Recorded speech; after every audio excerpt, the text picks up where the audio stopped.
And there it is.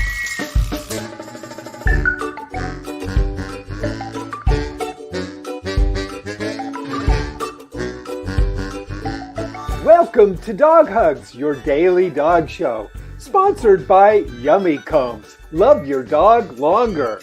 On today's show, it's the wild world of Andy Warhol with Barbara Jayne. Let's go have some fun. Oh yeah, we're going to have some fun today. Hey there, Jen.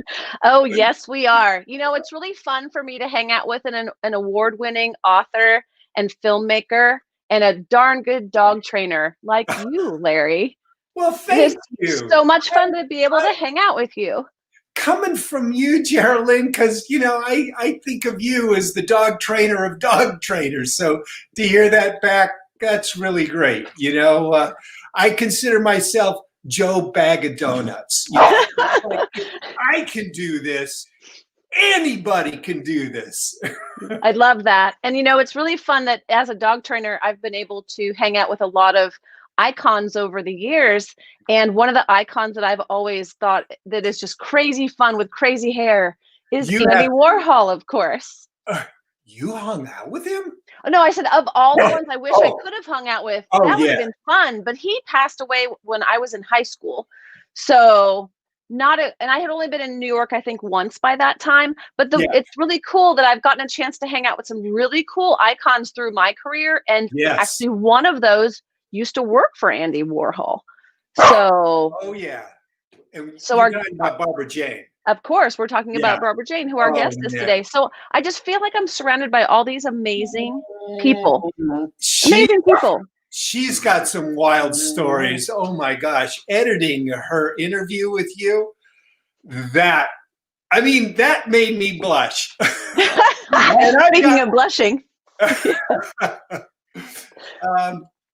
So in that same era, in the dying days of glitter rock, here in Los Angeles, on Sunset Boulevard, there was this club called Rodney Bingenheimer's English Discotheque. Quiet, Spider, quiet. Yeah, quiet, Spider. Thank you for being quiet. What a good boy. He's a good boy. And so these were the dying days, kind of the last days of glitter rock, marked by Lou Reed's song, Sally Can't Dance No More. And that night, Rodney gave me a 45. You remember those things? I do. I remember 45s. Does that date me a little bit? I hope not. I try not to look like it.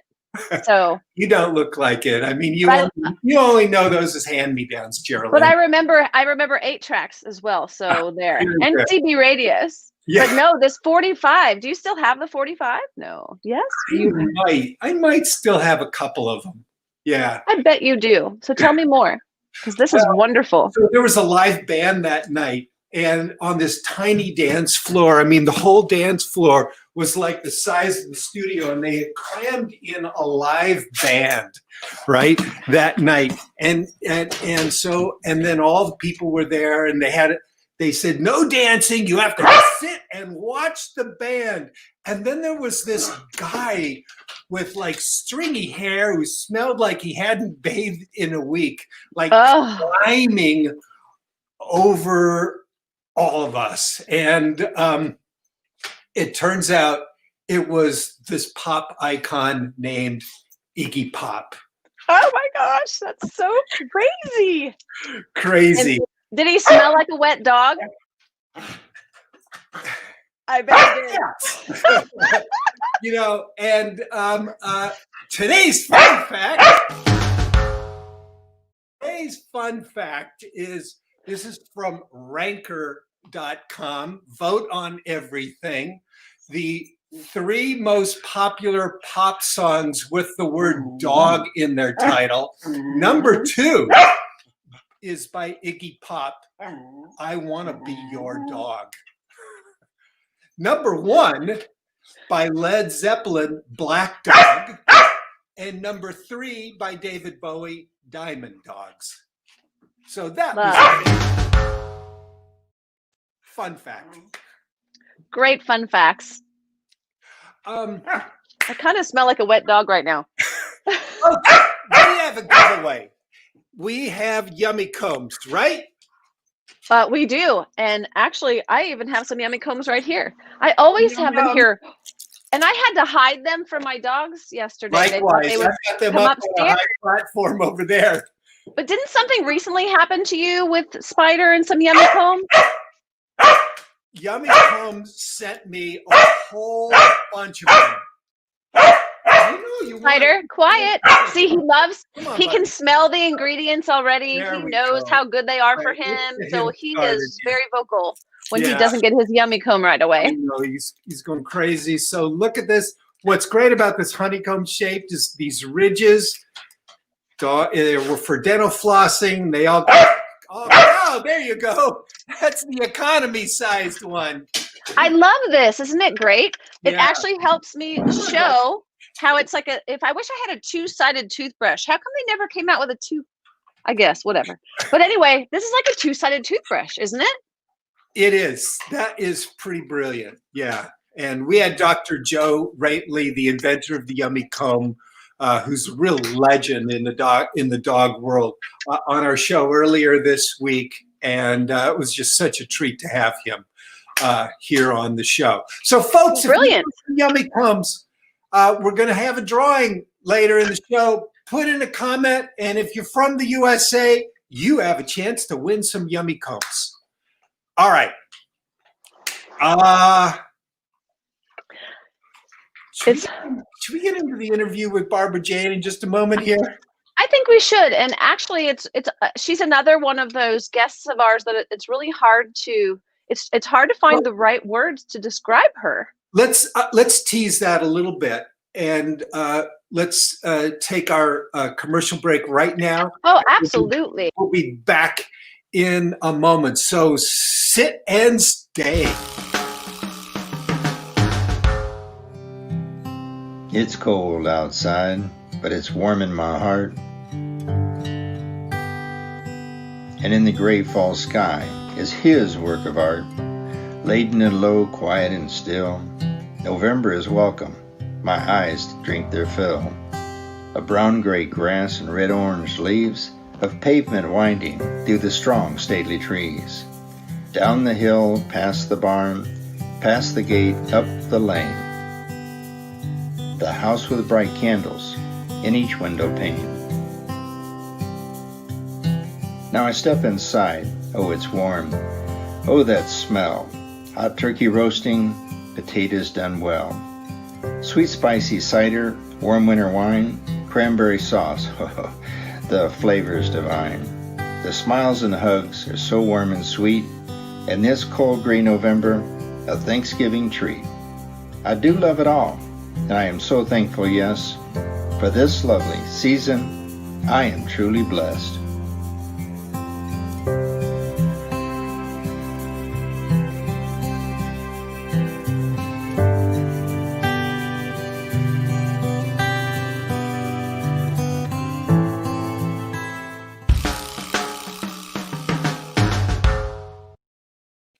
Welcome back.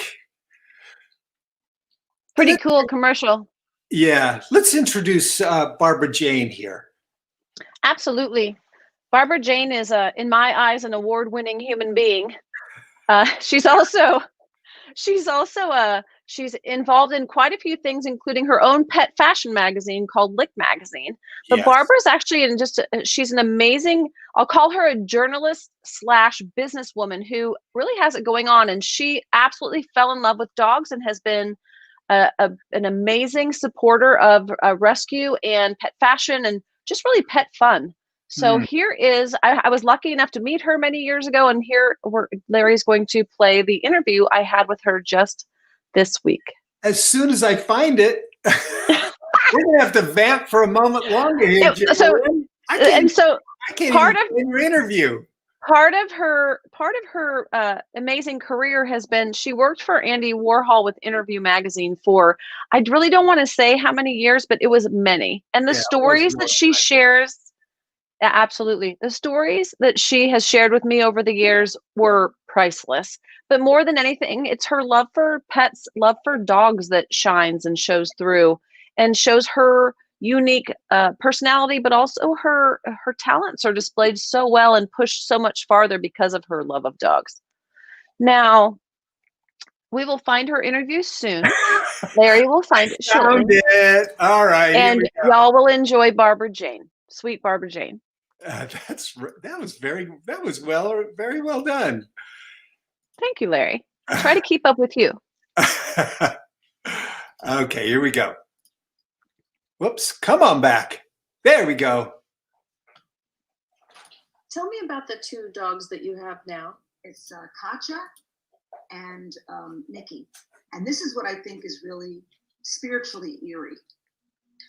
If I sent you pictures of Rudy and Lola, Rudy's a boy, and he's like a shepherdy kind of Rottweiler mix. And Lola, the girl, was kind of a taupey hound kind of mix.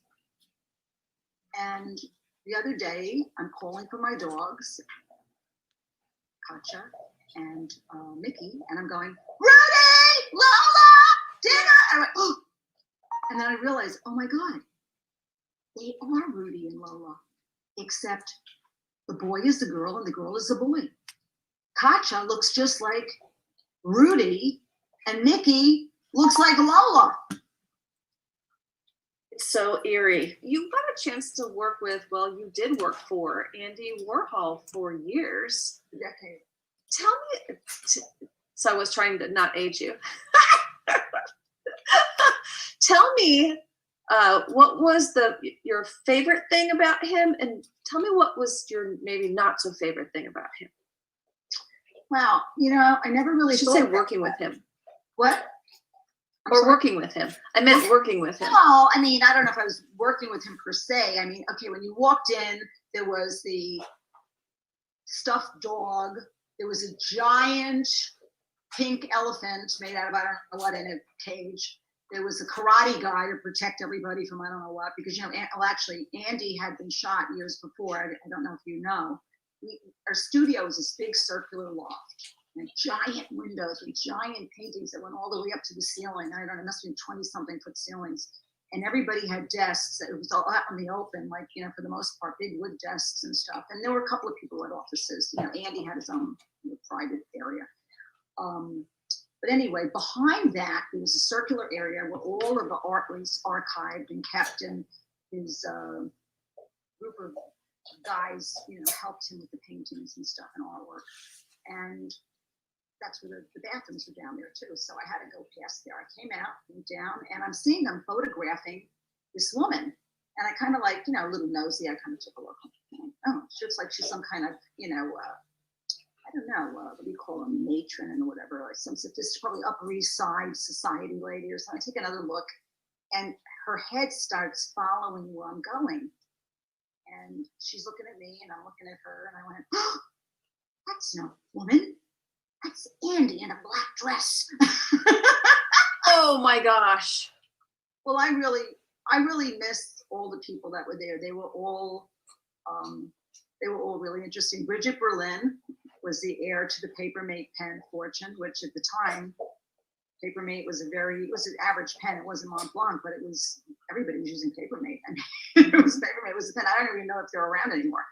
But, you know, I'm sure her family was not too happy that she was really in the inner circle. And, you know, she was in some of his movies like naked and stuff. So now when you see her, you know, she looks very prim and proper, and her hair is just really, but then, you know, it was like a whole different, but Andy, he was interesting. Okay, so I'll give you what I love about him and hate about him in the same story. We were at the Corcoran Museum costume ball, and he was one of the judges, and this was in Washington, D.C. And I had to go before everybody to kind of set everything up, and I was also in charge of distribution for our product. So I was going to have dinner with one of the wholesalers in Washington, D.C. The night before, you know, I was getting there like a day early. And I think it was a Peninsula Hotel, or it was whatever. It was a top-notch whatever it was a top-notch hotel. And all I know is that they took my bag. I saw them put it down outside, and I was like, shouldn't it be following me into the hotel? And it didn't follow me into the hotel. And I thought, okay, you're being paranoid. It's going to come. The guy is going to, bring everything and it'll be fine. And it didn't come. And that night I went back to the hotel with the wholesaler from this, place that I was doing business with. And we had dinner. And in the middle of the dinner, one of the people from the hotel comes up to me and says, we just want to let you know that your bag we have the ticket, but we have no idea where the bag went. And I went, what? The bag with my costume, the bag with all my clothes. All I have is what I have on. And they go, we can dry clean it for you. And I went, what? I'm going to take the only thing I have, and I'm going to be in a robe from the hotel so I can be naked because you're going to lose my suit as well. No, thank you.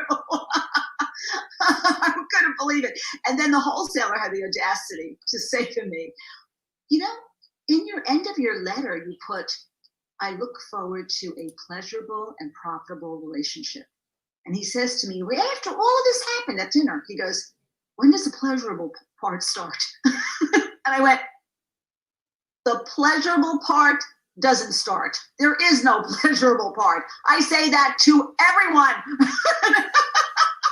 How dare you? I just get my clothes stolen. He's worried about the pleasurable part of the relationship. I'm like, what? People are crazy.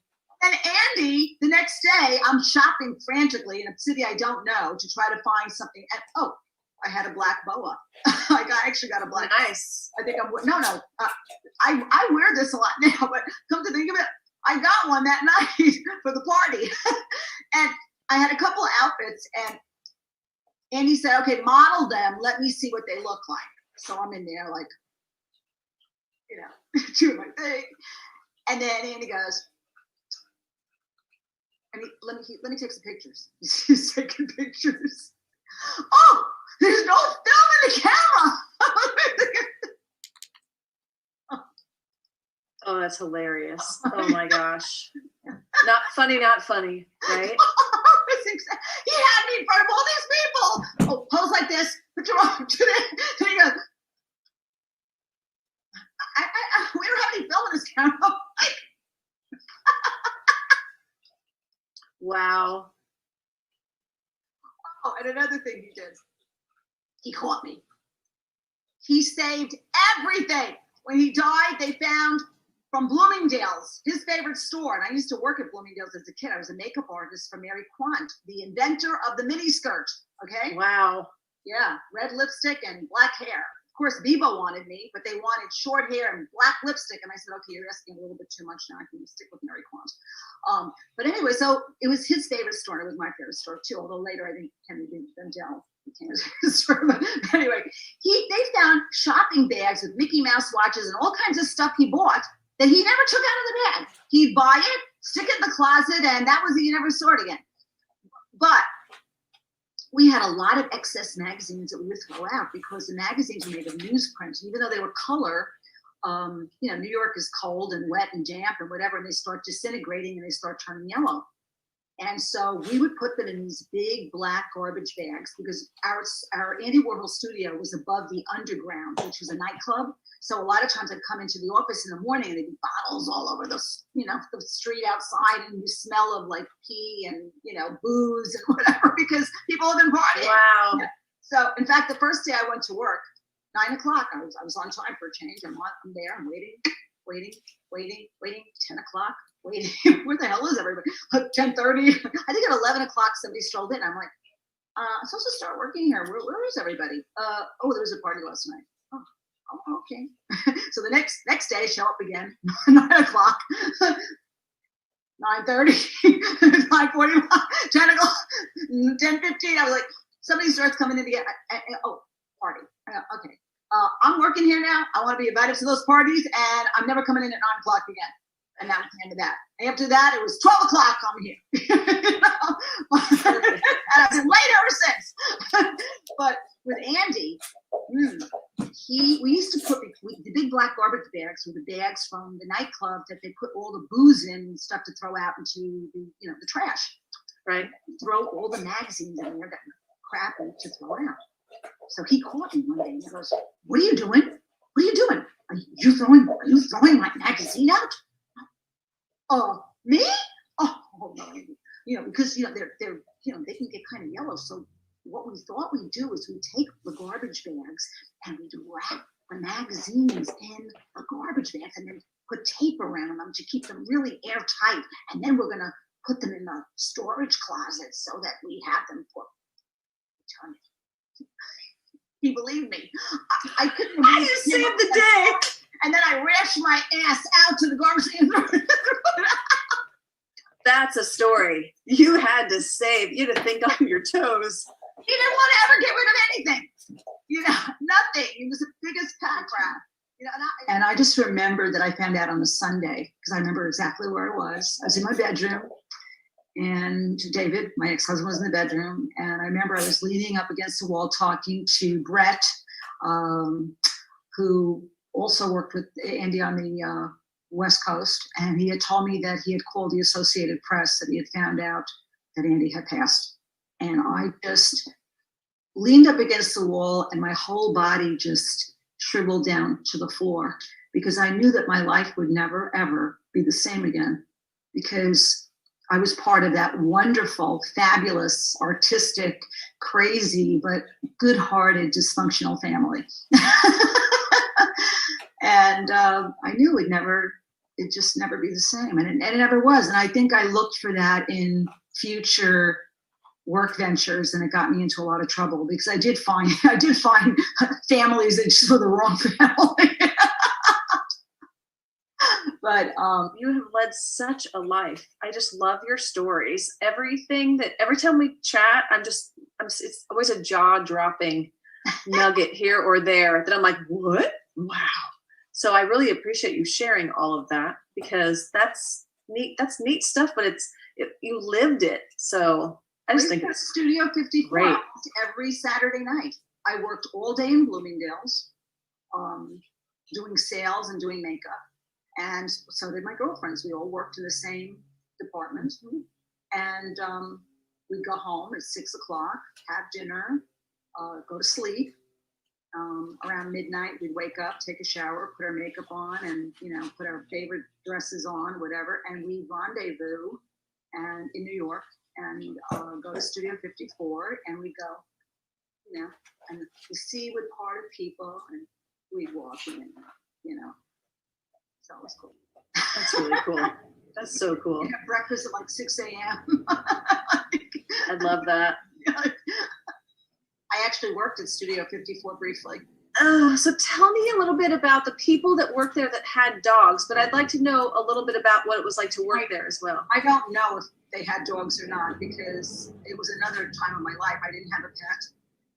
I was very young, and I couldn't hear much with all the commotion, the music, the people, whatever. But I briefly worked there as a waitress. But when they said for one party, where a woman came out on a white horse with, long blonde make-believe hair, but, she was naked. And she was like the Lerner Shops at the time was a big shop, and like a big set of shops in New York. And she was like the daughter of like the CEO or something or whatever. So it was like very bad. She tried to do everything that she could to get her father into trouble or make him look bad, because she was angry that she didn't get the love. But I just remember that some guy came up to me, gave him one of his drinks on the tray, and he gave me $100 bill with his laundry ticket from the dry cleaners. And I said, "Oh, sir, this is way too generous, and I can't accept this. It's too big a tip. And look, you don't really know what you're doing. You gave me your dry cleaning bill. You're going to lose all your clothes. What if I took that? Like, here, you need to go home and you need coffee." And I gave it to him, and he went, "Okay." And he just handed it to the next waitress. And guess what? He took it. So dumb. But it's amazing, isn't it? Yeah, I didn't stay doing that. I became like just a weekend fixture there, you know, partying, because my father, for that party, they said they wanted the girls to either take off their tops or take off their bottoms. And I could do neither. I wore bikini. But when I told my father, and it was for Velvet magazine or something, which is like, I think it was a porn magazine. So that was it. Dad was like, "You're not working. It's over." Well, don't you don't work there anymore. No. Like, but I need clothes, Dad. I need a bigger, like, you know, I need like designer outfits. Oh, okay. So you know what happened? You'd rather give me the money than. Oh my goodness. But, So did you have a dog growing up? I didn't. I did not, because my mother was allergic, and she didn't want any pets. So I wasn't allowed to have a dog growing up. So I lived vicariously through other people who had dogs. But when I became on my own, I did immediately start adopting tons of cats in the neighborhood. And I had something like probably 10 or 15 cats. My mother came to visit from New York. And she said to me, she was only there for 2 weeks. And I can't believe we're talking about this, but anyway, or I'm talking about this. But she said, "These cats have to go. You can't be with all these cats." And I said, "Excuse me? I'm not 8 anymore. I live in LA. And like, guess what? You're leaving in 2 weeks. The cats, they're staying." Oh,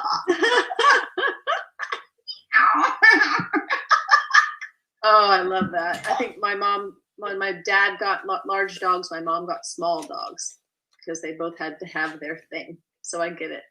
Well, the best story that I have, I'll make it as brief as possible, is that I was in New York, and I was bi-coastal at the time, and I had gone through a personal thing that at the time was difficult for me.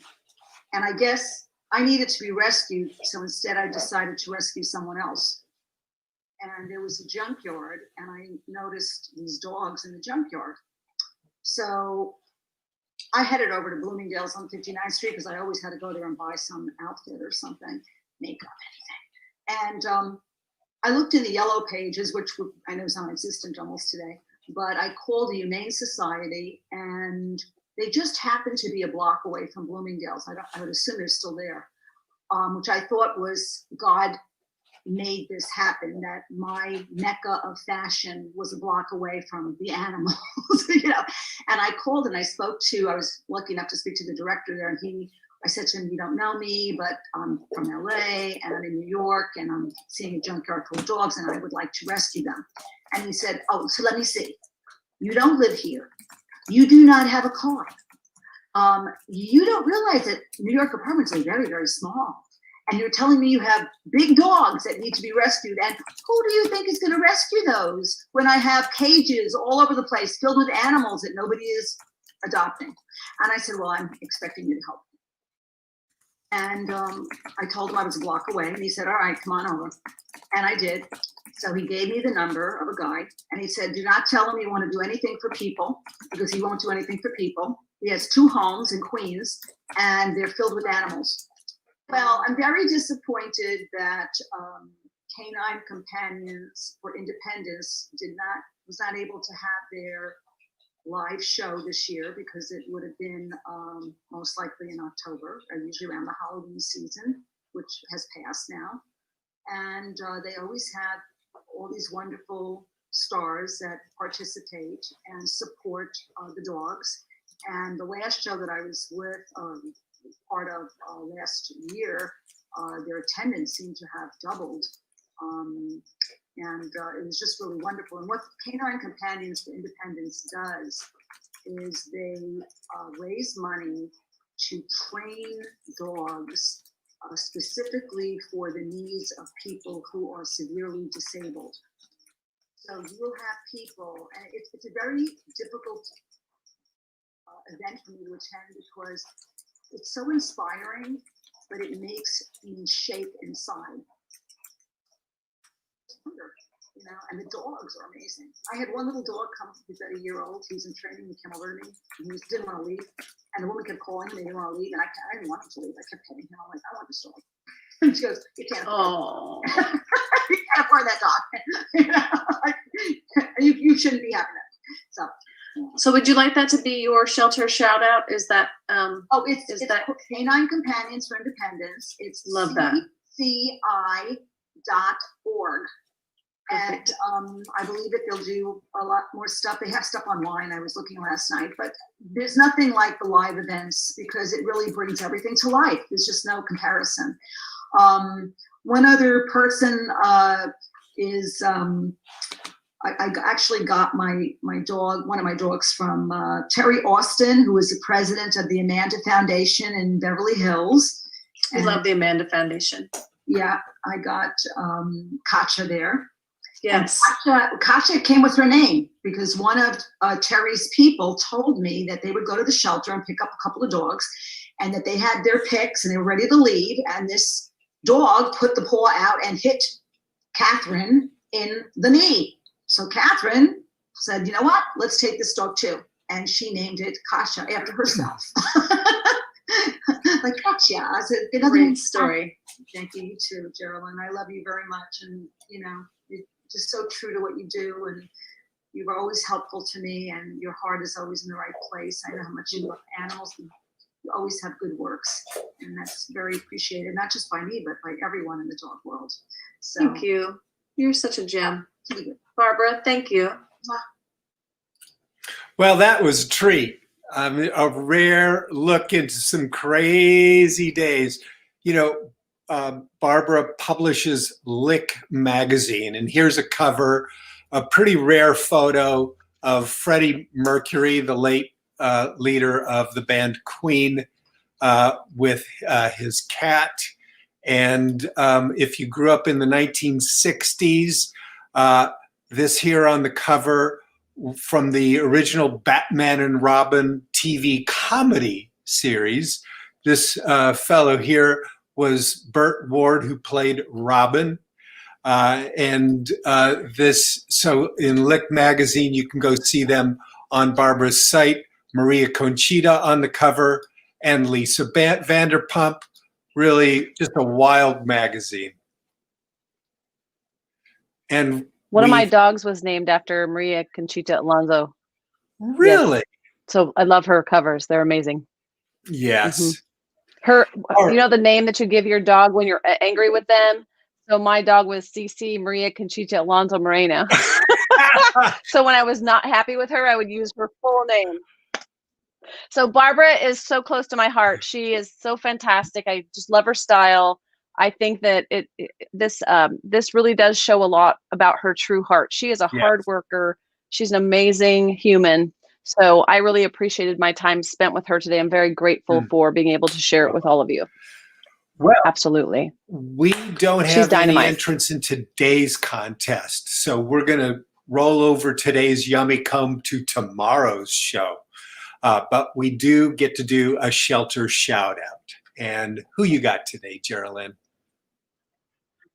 What a great Amanda idea. Foundation. I love the Amanda Foundation. I love Katja and I love Mickey. I have worked with her dogs a smidge, and they're lovely dogs. Even with no training, just me walking in the door and her saying, "Oh, they're crazy." They are not that crazy. The Amanda Foundation did a beautiful job with her pets. They're here in Los Angeles. I'm grateful for them. And they don't have a shelter. They're all foster based, if I'm not correct. If correct on that. Yes, I think they've had a place. They've moved places and they've fostered in between. So yes, they have actually had a physical location.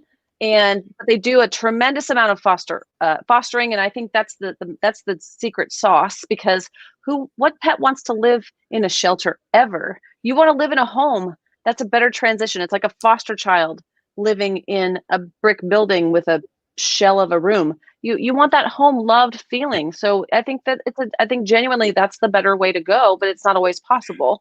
So they've made every aspect of that comfortable, just like pet orphans. Yes. Yeah, really, really true. Really have a lot of admirations for folks who foster pets in their own homes while they're awaiting new adoption. So I'm going to piggyback with you on Amanda Foundation. Right. Who is on your heart, on your mind today for a special gratitude shout out, Geraldine? Today it's all animals. I'm grateful for all animals. I'm grateful for people, human animals. I'm grateful for furry animals, feathered animals, slimy animals. I'm just grateful for animals. I believe that they're the gift that was given to us to help us all come together in so many ways. And without them, we might be in a whole different place. So I'm so grateful for animals, including you, Larry, and Robbie, my favorite human animals, and my hubby and my stepkids and my bonus kids and many other human animals. But my mailman, I mean, I can go down the list forever. But just animals in general, I'm so grateful that we have them in our lives. I think they make a difference. That's beautiful.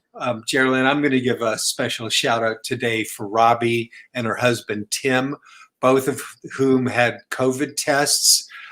There was a scare at Tim's workplace, and so everybody had to get tested, and they even shut some of it down, which is not easy in a U.S. mail center.